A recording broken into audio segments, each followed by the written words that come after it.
Hello and welcome to Colred Plays Raid Shadow Legends. I am Colred. Thank you for joining me. So the fusion event for Vault Keeper Wixwell has finally launched, and as you can see, it is a classic fusion event. So in today's video, I'm going to give you my no-fail fusion plan so that you can have the best chance of success at collecting your Vault Keeper Wixwell.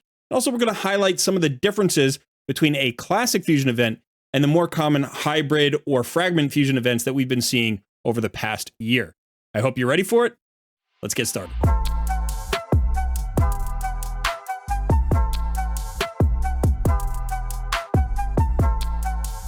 Just a quick reminder to go ahead and click that like button, subscribe to the channel if you haven't already, and consider joining our Discord community. Also, remember to check out our live streams on Tuesday, where we do Takeover Tuesdays, and I give away free account takeovers to members of my Discord community. Hope to see you there. Okay, we have a lot to cover. I'm going to start with a quick review of the 3 champions in the event so that if you haven't yet decided whether or not you are going for Vault Keeper Wixwell, hopefully this will help you decide, or it'll also show you where you can get some value out of this epic or this rare as consolation prizes. Starting with the new rare, the Void rare in the Lizardman faction, Trix here. I think it's great that they've added a new rare to the Lizardman faction because this collection of rares is on the weaker side. There's some usable champions here, but in general, not that great. And Trix does look pretty solid. We take a look at the stats. This is a defensive-based champion with pretty good HP at 16,000. Decent defense at almost 1,200. Speed is good at 99, even a little bit of resist and accuracy in the kit. But from a stat perspective, at least, Trix looks decent.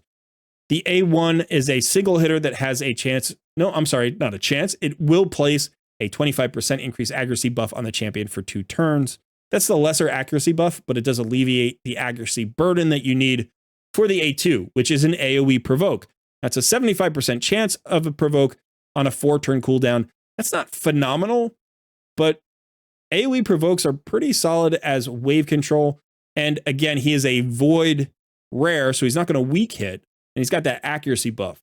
So the stats won't need to be as high in his accuracy, which means you can make him a little bit more survivable or a little faster or whatever you want to do with that stat allowance.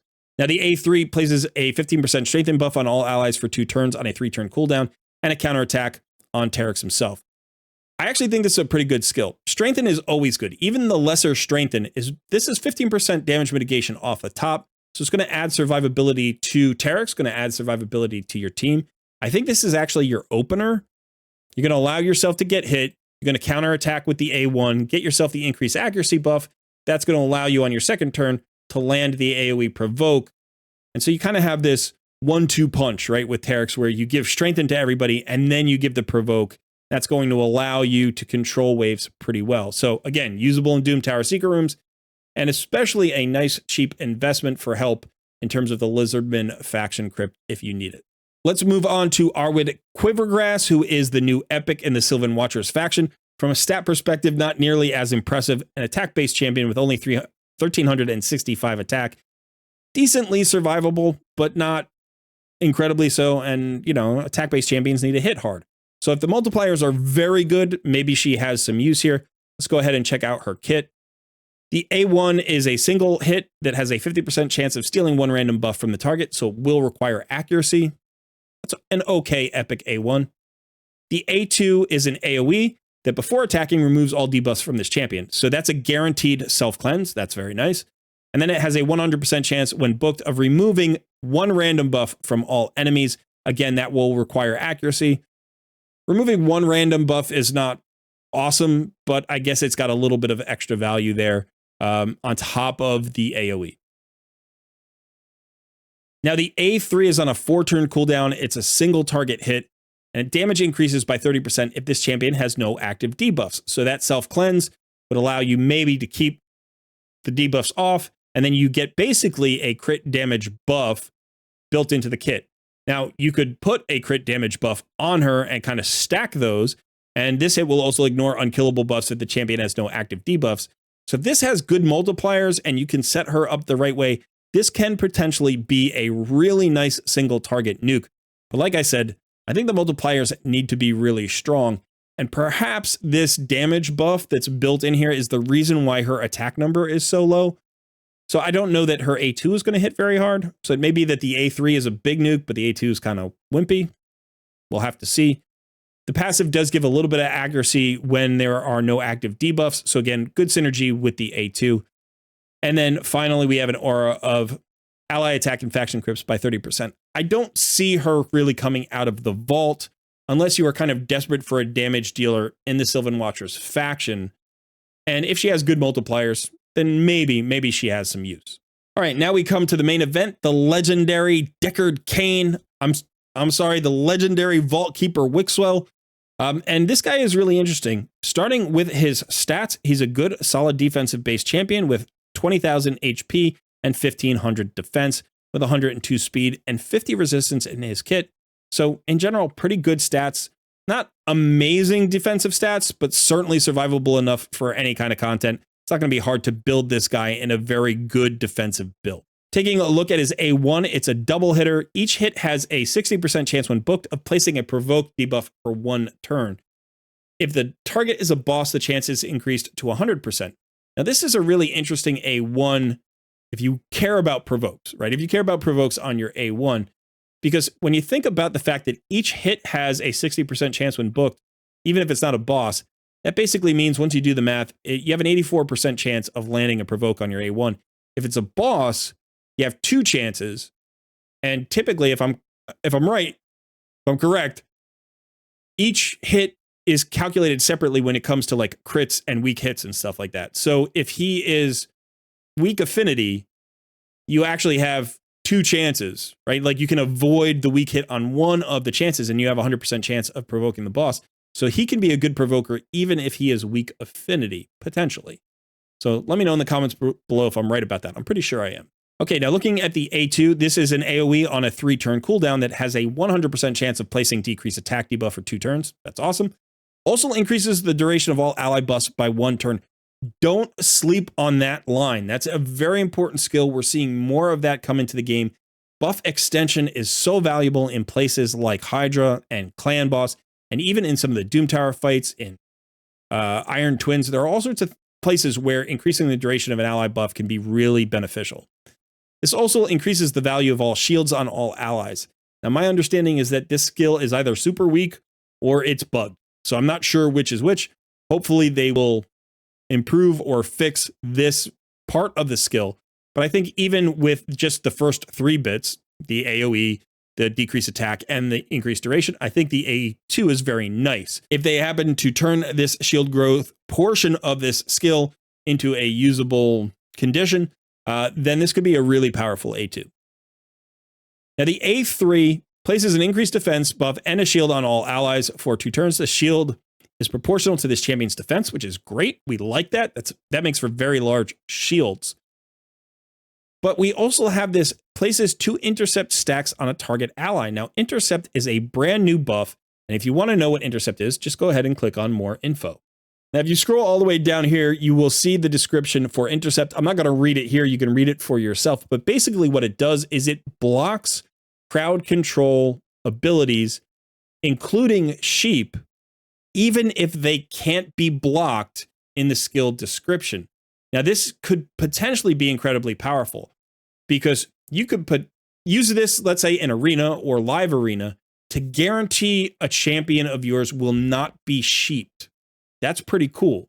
You can also use it to block unblockable debuffs from bosses in boss fights. Think like Bommel Bombs, right? Bommel Bombs can't be resisted. The fear from the head of Torment in Hydra can't be resisted, but Intercept can now block those debuffs. And that allows for a lot of interesting theory crafting possibilities. So this Intercept buff alone makes Wixwell a really interesting champion. I do think his kit is solid all around, but this is going to be where he gets interesting. He's going to be used in some really cool solutions. It might take a few months for us to figure out all of those solutions, but expect to see some Wixwell videos in the coming months in all sorts of locations in the game. Wixwell's passive Isolated Lunacy places a counterattack buff on this champion at the start of each round, which cannot be removed. After that, it will just place a counterattack buff on him at the end of his turn.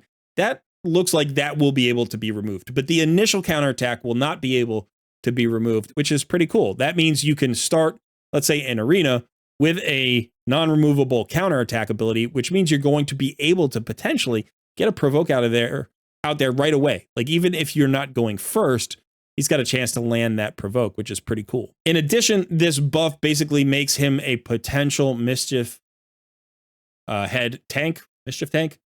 So if you are looking for help in Hydra, it does look like he'll be a good Hydra champion.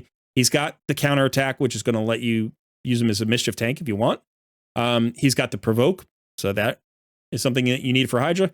He's got a decreased attack. He's also got a shield. He's also got the increased duration of ally buffs. He's also got the increased defense and the shield buff of himself. So he's going to help you handle the Head of Wrath. He's going to help you handle the Head of Decay, whichever head provokes. And he's going to allow you to even handle the Head of Torment a little bit, because those Intercept stacks will block the Head of Torment's fears. So a lot of use here, I think, for Hydra. We'll have to see. I don't know if he's going to be like God tier Hydra. I don't expect he will be, but I definitely think he's going to be usable in a Hydra team. He's even got the increased allied defense in all battles by 28%. Again, you can even use him as a lead, whether that's in Doom Tower or in Hydra or wherever you use him in Arena. So yeah, I think all in all, a very good champion. I don't know that I would call him an S tier champion, but he's a really interesting, like A tier champion, I think. We're going to find some interesting solutions with Vaultkeeper Wixwell in the future. And whenever you have a champion who has a unique skill, in this case, the Intercept buff, it's hard to recommend a pass. So I would say I would recommend this champion to pretty much everybody, whether you're early game, mid game, or late game. You're probably going to want to go after Vaultkeeper Wixwell. If you decide to pass because you're either burned out or you don't have the resources, I don't think it's a game breaker. I don't think this is a must fuse. I just think it's a good fuse. I'm definitely going to be going after him on my main account. Okay, so here we have the fusion event calendar for Vaultkeeper Wixwell. Now remember, this is a classic fusion, so we're going to talk about some of the differences with the classic fusion compared to the fragment fusions and even the hybrid fusions that we've been seeing as more common for the last year or so. We haven't done a classic fusion event in quite a while. Now, one of the things to notice is that we do have 2 days here at the end where there are no events. And that's because you do need to actually fuse Vaultkeeper Wixwell before the event ends. That is like a hybrid event, right? With fragments, you can just collect the fragments and then hold on to them for however long you want.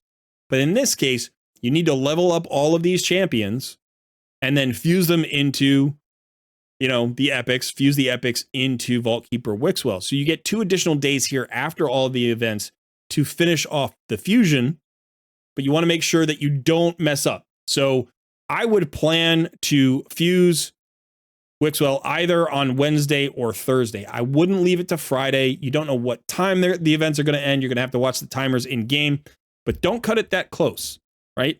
Like definitely end your fusion a day early if you can. Now, the way this works is you are going to need 16 copies of Trix the Restless. You're going to have to take each of those copies up to level 40, 4-star, fully ascended. And then each 4 copies is going to be turned into an Arwood Quivergrass, who needs to be taken up to level 50, 5 stars, again, fully ascended. So we do know that we're going to need potions from the potion keeps. We're going to need a lot of void potions. We're going to need some force potions. So watch out for that. If you don't currently have the potions already farmed, you're going to need to spend a little extra energy to get your potions, because without the potions, you can't complete the fusion. And it would absolutely be horrible to collect all the champions and then not be able to complete the fusion because you're short on potions. So make sure that you plan accordingly. Now, today is Thursday, May 9th. And as you can see, we already have the Dungeon Divers event and the Dragon Tournament going on. Now, this is a nice little double dip. So if you need to start on the Dragon Tournament, you're going to get points for the Dungeon Divers event. Remember, the Dragon Tournament will take about 2,000 energy, whereas the Dungeon Diver event takes about 5,000 energy. So basically, that means you're saving the entire 2,000 energy from the Dragon Tournament by just going ahead and doing the Dungeon Divers event.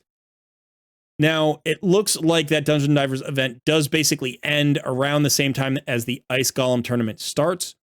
So there's an additional 3,000 energy to be done in the Dungeon Divers event here without an additional tournament. So you could potentially do that during the champion training event in campaign, Now, campaign isn't as efficient, so that's going to add some energy. It's going to add probably somewhere in the vicinity of 1,000 to 1,500 energy that you're going to need if you're doing it all in campaign. Or you can continue to dump more energy into the Dragon tournament, maybe try to win the tournament, get some extra value out of it. I don't know.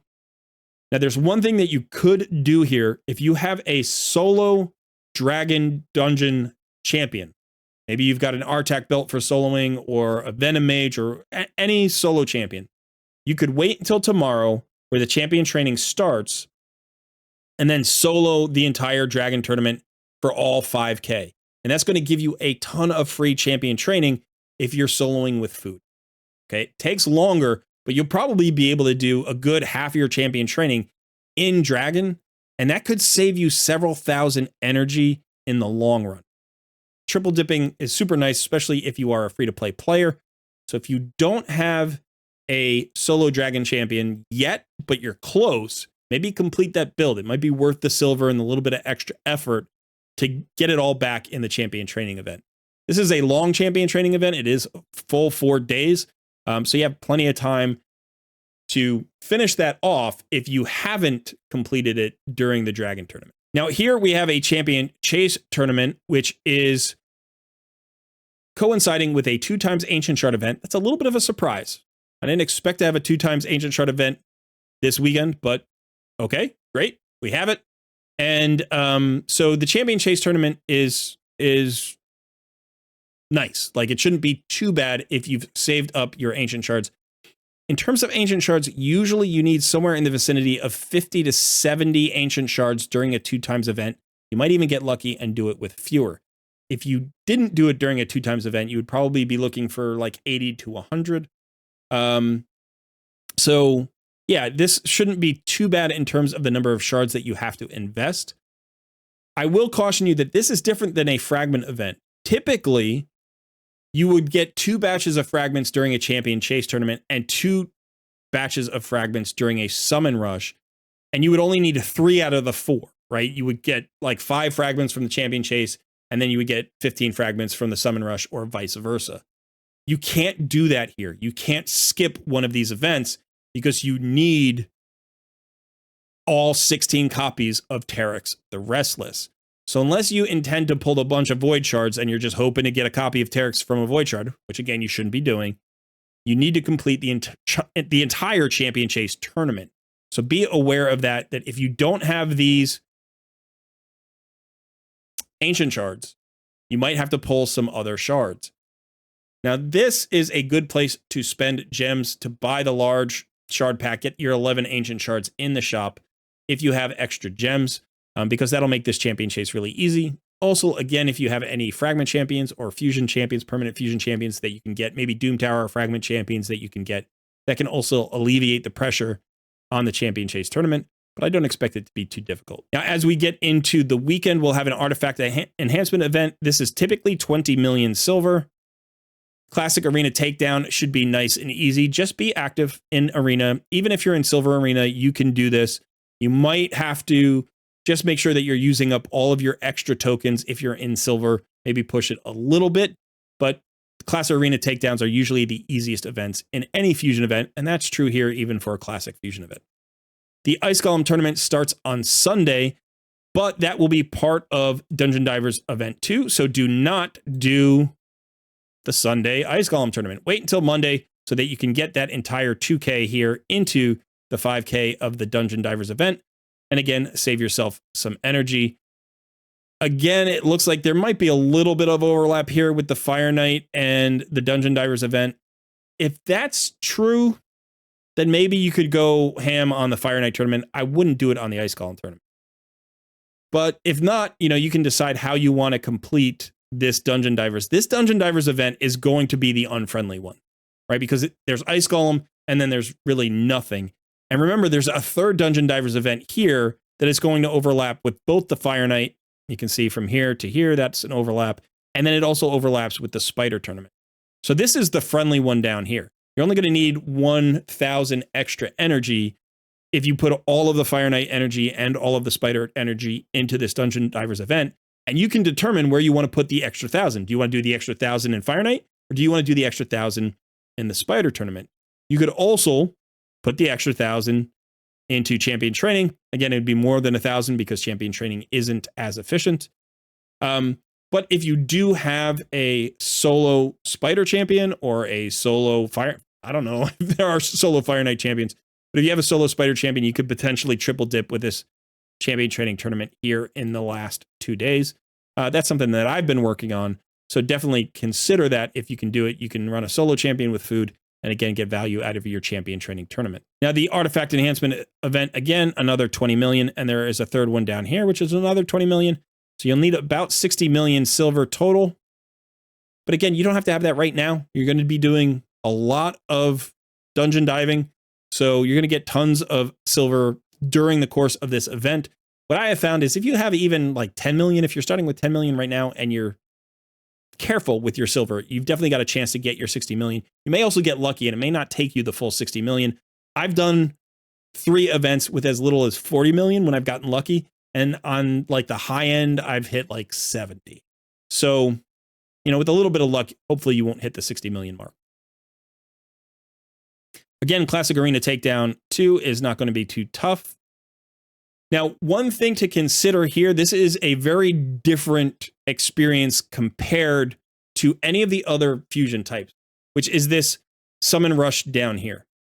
What this is basically telling you is this is the same summon rush as this one right here. These are the same event.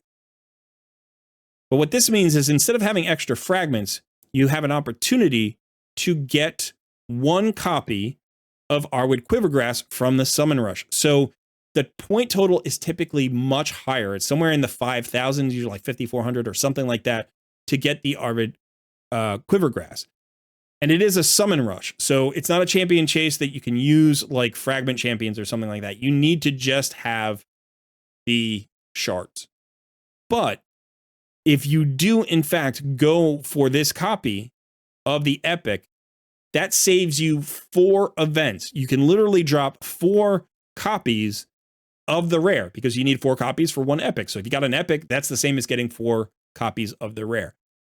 So this may be worth it for some of you, especially if you have a lot of shards, but you're short on some of the other resources, whether that's energy, time, gems, silver, whatever it happens to be. So you could potentially skip all 3 artifact enhancements, or you could skip, you know, all 3 dungeon divers. You probably wouldn't, but you could. You could skip the champion trainings if you want to go for this extra epic. Now, one other thing to consider, this is something you want to watch out for. During this champion chase tournament, when you are pulling your 2x ancient shards, you also have a chance to pull Arwood. So if you pull a copy of her during shard pulls, then you're great. You can also pull her during the summon rush. You may pull a copy of her during the summon rush. You may pull a copy of Trix if you're pulling void shards. But because she is a force affinity champion, you have a better chance of pulling her from an ancient shard, or maybe even from a sacred shard if you're using sacreds during the summon rush. So again, any copy of her that you pull, whether it's as a reward for this summon rush or just because you get her from a shard, that's 4 copies of the rare. So this is one of the reasons why classics can be a little bit friendlier if you're lucky. If you're not lucky, they're harder, but if you're lucky, they can be a lot easier. So watch out for those. And then again, at any point you happen to pull one of these, you can start crossing off, you know, various events that you don't need to then worry about. Okay, so that is it for the Wixwell fusion. Let me know in the comments below. First of all, are you going to be going for this legendary champion, or are you taking a pass? And second of all, do you think this fusion plan will help your chances of success? If there's anything I've missed, let me know that in the comments below as well. All right, that is it for me. Thanks for hanging out. I have been Colred, and I will see you in another video soon.